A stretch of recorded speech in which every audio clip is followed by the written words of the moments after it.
Well, look at that. It is 7:20 on Freedom Dinner Thursday here at AM 1380. The Answer. To the phone, it is Dan in Sonoma. How's it going, sir? Hey, Sean, good morning. So it's Good Friday tomorrow, so you're not here, is that correct? We are off tomorrow. Okay, that's typical, KTKZ policy, as I understand it. So I made a promise that I would look and do some research on the 60 Minutes piece where they profiled Lopez Obrador.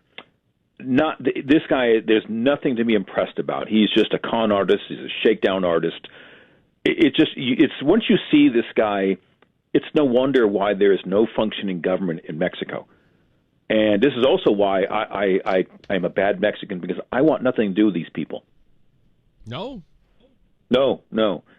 Because I'd have to be singing the praises of Lopez Obrador, who I can't even say this morning, and I don't want to. I mean, it's just a hot mess down there. And all he's trying to do, I don't know what his connections to the mafia, because the mafia runs that entire nation. There is no actual government. So, and he's brazen enough to shake down the U.S. for free goodies, and he's not going to do anything. I don't think he has any power. That's what the Democrat Party looks like, is the mob. Oh, without question. Yeah, so he gets along with Biden just fine. But the real story, though, was Leslie Stahl, former journalist Leslie Stahl, now an activist, and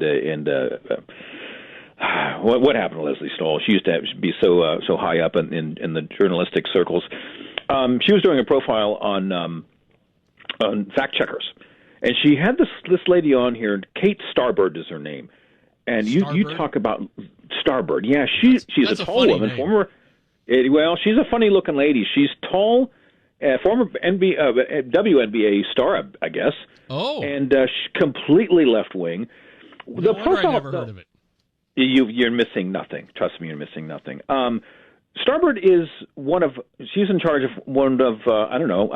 countless numbers of left-wing fact-checkers. Oh, and yeah. they were checking groups like Facebook and Twitter, especially after 2020 or during 2020, and that's where those outfits, Facebook, Twitter, and Instagram, whatever, were getting all their left-wing information. If something that came up that they didn't like, they would say, "Oh, this is wrong. You need to censor these people.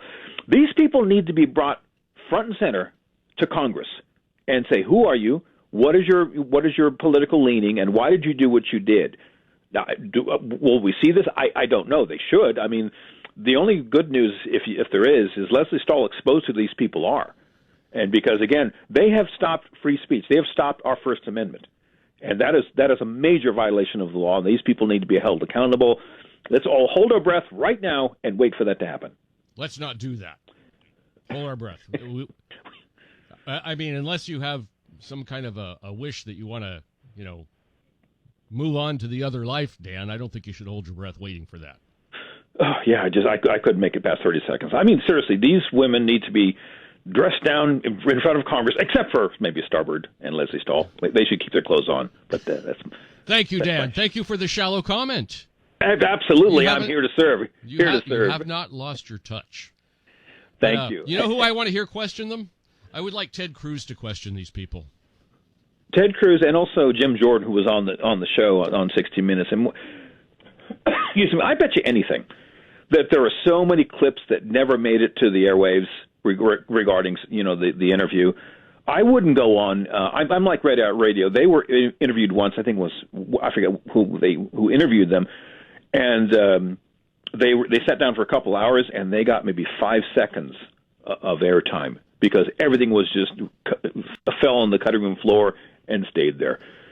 Last story before I let you go. I saw this Israeli hostage. I can't pronounce her name. Amit is her name, and she was revealing all the horrors that they were all going through, the sexual abuse, the beatings, and whatever psychological tactics they were used. And those, sadly, there's still allegedly over 100 in captivity, and these people are suffering as we speak, thanks to Joe Biden and thanks to this hardcore left-wing administration abstaining on a UN vote a few days ago. That they literally said, "You guys are on your own. You can suffer until you die," which is probably what's going to happen. And some of these are American citizens. Again, this should be part of the impeachment hearing that's ongoing right now. Will it be? I don't know, but it's really difficult to watch, even for someone like me who's not shocked by anything these days. You are jaded, Dan, yeah. I am jaded, but the frustration element is just really hard to deal with. Yeah, well, we have a traitor in the White House, so what do you expect? I expect nothing. There's only one good. I will leave you on some good news. Yes, there's good news on the call-up prep board. Today is opening day for baseball. That is good news, Dan. Thank you for that. I don't think I'm Sure going to have a thing. chance to catch any games here this weekend, but it's nice to know they're playing. You know, it's when I was at the Oakland Coliseum the other day, it was like, wow, I'm going to miss this when the A's leave. Just being surrounded by baseball, it makes me happy. Indeed it does. I'm sad to see the A's leave town, but anyhow, Dan, I got to run. Thanks again. They had